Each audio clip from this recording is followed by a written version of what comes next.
Good morning and happy Monday. So glad you're joining me on this Monday morning, everyone, for our weekly episode of More Than Mindset Monday. This week, I want to talk about something that happened recently. So, if you're a Texas person like me, our weather has been crazy, absolutely crazy. Last week was kind of dreary and drizzly and rainy. The week before that, we had random snow, because why wouldn't we have random snow? I don't know if you're in Texas. I don't know if you got a lot of snow. We got probably half an inch. It was enough for my daughter to build not one, but two snow people. If you follow me on social media, you probably saw a picture of her favorite one, which, by the way, is still in the freezer. So we'll see what happens with that in the long run. But I wanted to comment on the snow episode that we have, and not so much the snow, but the effect of the snow event. So in our area, obviously the snow happened on Tuesday and school was closed on Tuesday. Everybody knew. But then many schools also closed on Wednesday. And it was interesting, and if you go back and you look at the weather, there was no snow on Wednesday. The weather was warming up a little bit, but school officials, most of them in this area, at least at the K-12 levels, decided to close school. And having been a school administrator, I can tell you, one of the hardest things you have to do is decide if you're going to keep school open or not. It is, because there are so many students that school is their happy place. School may be the only place where they get fed. It may be one of the few places that they feel loved. And it's a safe place for students. And so closing school is very difficult. So it's not like any of the administrators made that call lightly. But what I realized happening, and I'm not here to say whether they should have closed school or not, but what I realized happening is as schools started to close and people posted on social media, the outcry was just amazing.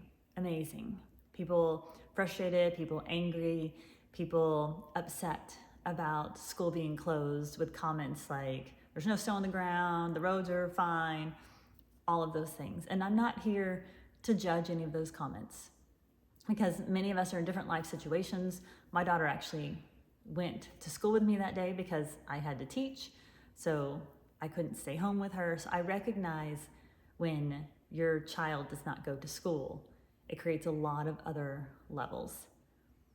But what I noticed as I read those comments is the anger and frustration around everybody and how difficult it was to plan.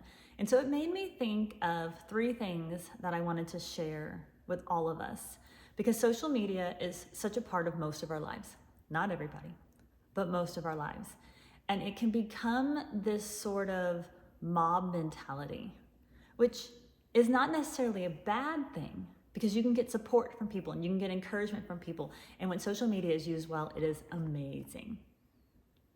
But the difficult thing is it can also lead us down this negative spiral and cause us to think of things we wouldn't have thought of, to cause us to look at things negatively. Sorry, my dog's barking. Oh, see her laying on the table. She's decided she's going to bark at something. And cause us to think negatively, probably in an area where we may not have otherwise. And I'm a huge fan of social media for learning purposes, but we've got to be really careful to not let social media drag us down this negative spiral. And again, there's so many different perspectives. There are so many people that had to, just scrounge to find someone to watch their children or bring their children to work with them or take a day off. Like, there's so many layers. So I'm not here to judge any of that. But what I am here to talk to us today is to think about our response. How can we craft our response, or how can we shift our mindset to not let those events that happen on social media pull us in and drag us down? And so there's three things that I want to hit on. The first, we hear all the time, which is control what you can control. And so with social media, so often as we jump on this bandwagon, everyone else's struggles and burdens and issues start to become our own. And I'm not saying don't be empathetic. Empathy is fantastic.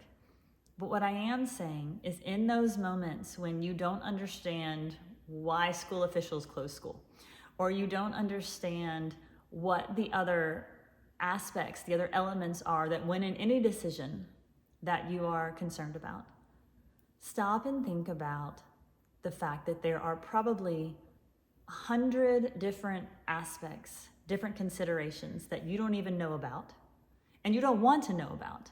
I was grateful I was not a school administrator anymore and I didn't have to make that call. But thinking about all those different perspectives, and at its core, people try to make the best decision that they can. And so instead of worrying about other people's decisions and all those other perspectives, start internally and control what you can control. Take care of yourself, take care of your family, and don't let social media just drag you down this negative spiral. The second thing I want to note is really paying attention to where you spend your energy. Because those people that were sitting on social media and adding to the dialogue, that sucked a ton of their energy. It made them more frustrated. It made them more angry.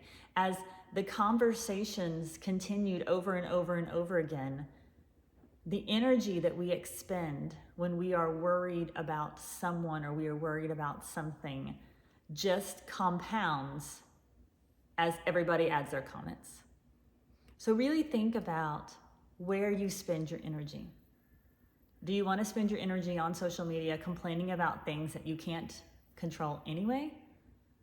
Or do you want to spend your energy taking care of yourself, taking care of your family, taking care of the things you can control? We have limited energy that we can expend. So really being intentional about where we spend it. Because we can spend it on negative things and then more negative things will appear. Or we can spend it on positive things and then more positive things will appear. It's just how our brains are wired. We can wire our brains to see the positive in life, or we can wire our brains to see the negative. We will pay attention to what we pay attention to. And then the third piece that I learned from all of this that I wanted to share with y'all is really stop when you're in those moments, when you don't understand why people are making the decisions that they're making. Really stop and try to consider other people's perspectives and assume the best. Assume the best. Assume that people are doing the best they can with what they have and what they know. And that, again, we don't know the full story. We don't know why they make the decisions that they do. And it's not that they're necessarily always making the right decisions. That's not what I'm saying. But I'm saying instead, realize that we all have different backgrounds and experiences. We all have different parts of a story that form our perspective. And when we can stop and realize that other people also have different backgrounds and different experiences and different stories and different data points that help form their opinions and their decisions, then we judge people a little bit less. We are a little kinder. We are a little more empathetic. And we realize that other people are also struggling to figure out what's best in this situation. So that's my takeaway from the school closures and our tiny snow that we had here, at least in my part of Texas. Maybe you had more. I hope you've had more. Maybe you've had none. I have absolutely no idea. But as we think about our mindset this week, really thinking about these three things that I just mentioned. Control what you can control. Intentionally spend your energy on things that serve you well, things that are going to bring positivity into your life, things that really matter. And then third, recognize that other people have different perspectives than you and assume the best. And if we can do those three things this week, we will just invite so much more positivity into our lives, and then that's contagious. So we'll help others. So happy Monday. Again, I hope you have a fantastic Monday. If you like this, Please hit subscribe on my channel and share it with others. And I hope the rest of your week goes very well. Bye.